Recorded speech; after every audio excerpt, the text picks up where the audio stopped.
Emergency preparedness. What does that really mean?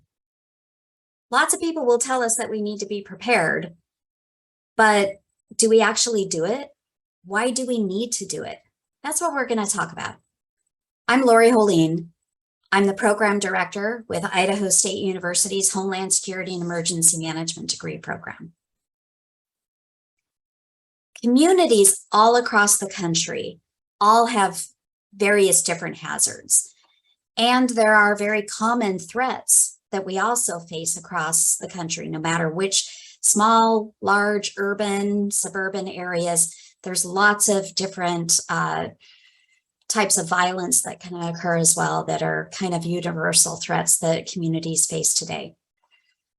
We have a lot of systems and structures and resources and people who are very well educated and trained in order to respond and also to prevent these situations, these disasters that occur. But we rely heavily on the communities, on individuals and households and families to do their part to be prepared. So what it really all boils down to is if you're prepared, you will have a better result, and the responders will not have to divert their attention and their limited resources to be able to be helping you with your basic needs. That could be things that you could be taking care of yourself in the aftermath of a disaster. So let's take a look at what some of those response communities are going to be busy dealing with on those very dark sky days, those days that we wake up and we did not know that this type of thing was going to occur, but it is going to consume all of our available resources when they do occur.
These disasters splash across the headlines so quickly sometimes.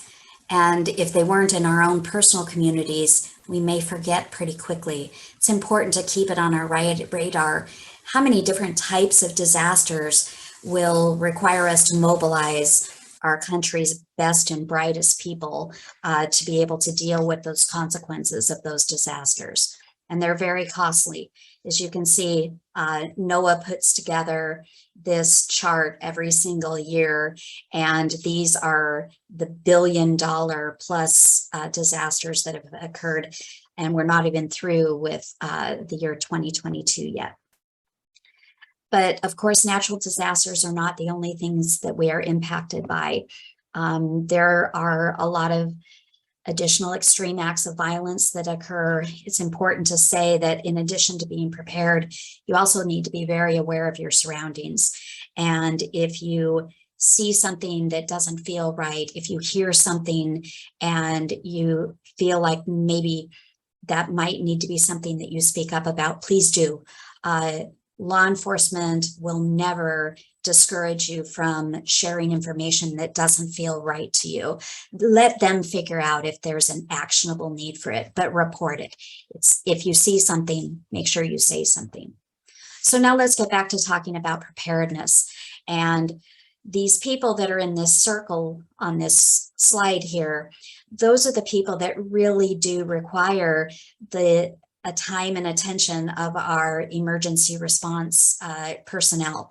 They need to be tending to those people that are part of our vulnerable populations, ones with access and functional needs. They may be in wheelchairs. They may have some other form of a disability that makes evacuation difficult, or they may be injured or sick. And so they really need our time and attention right away. What we also have is we have a layer of the population that may not be hurt or injured or sick, but they may be unprepared. So maybe they don't have enough medications on hand, or they're running out of water, or they don't have enough food. Those are things that could have been handled differently if they had been prepared.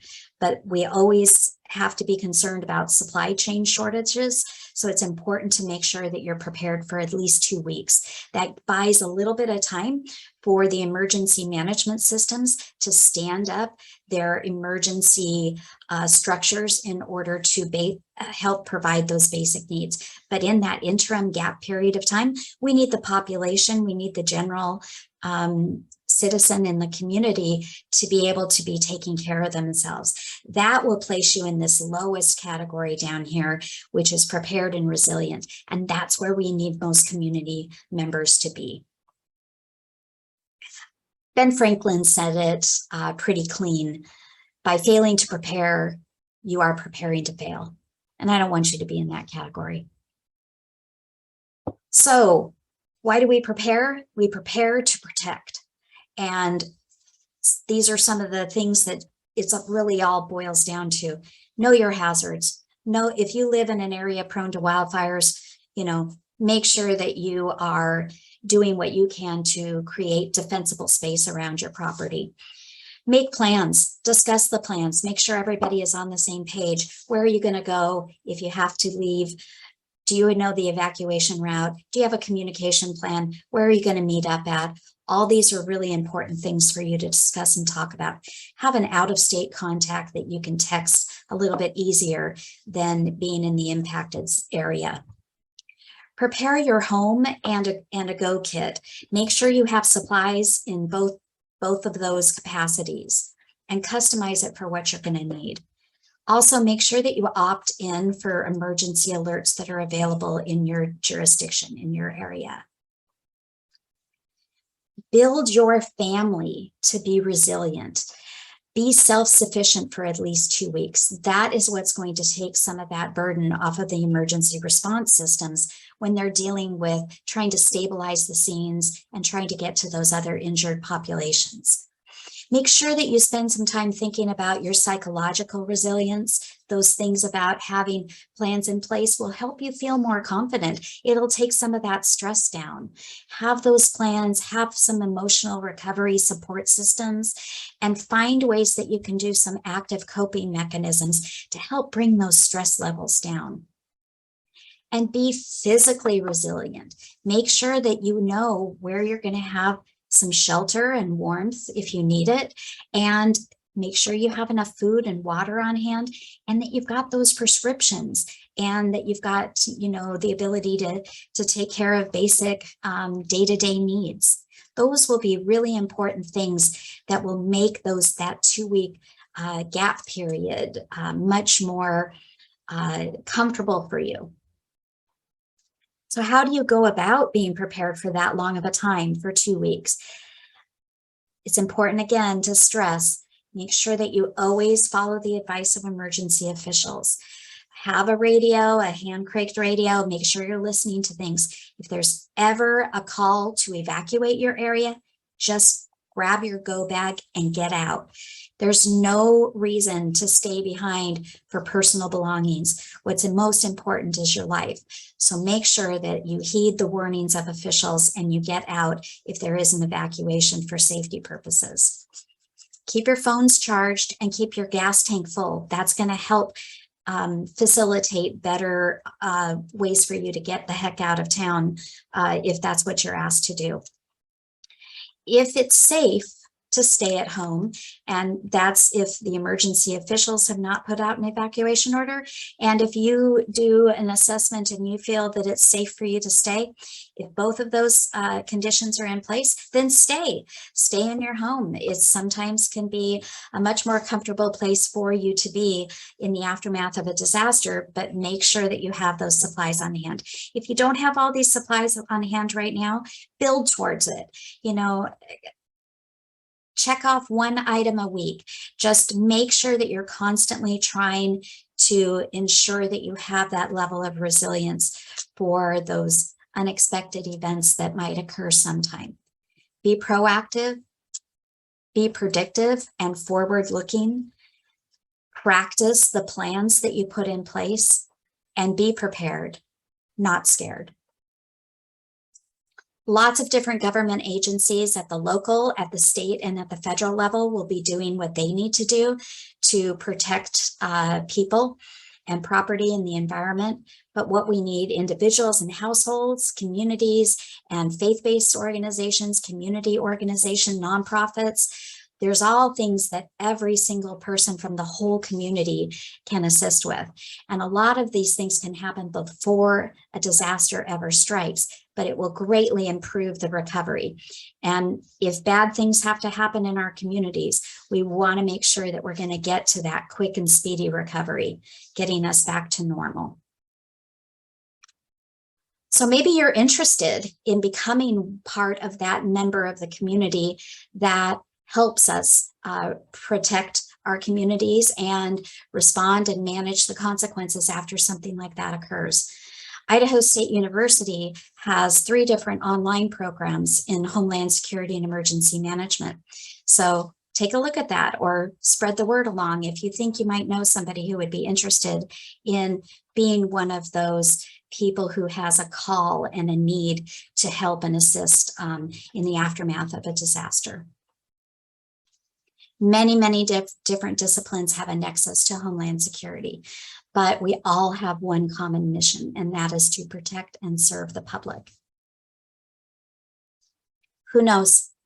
Maybe one of you might become one of those cadre of people on the team, or maybe you know somebody else who is a volunteer. If you're interested, just make sure you look into it. We need smart and talented people. I'm Lori Holing with Idaho State University's Homeland Security and Emergency Management degree program. Thanks for listening.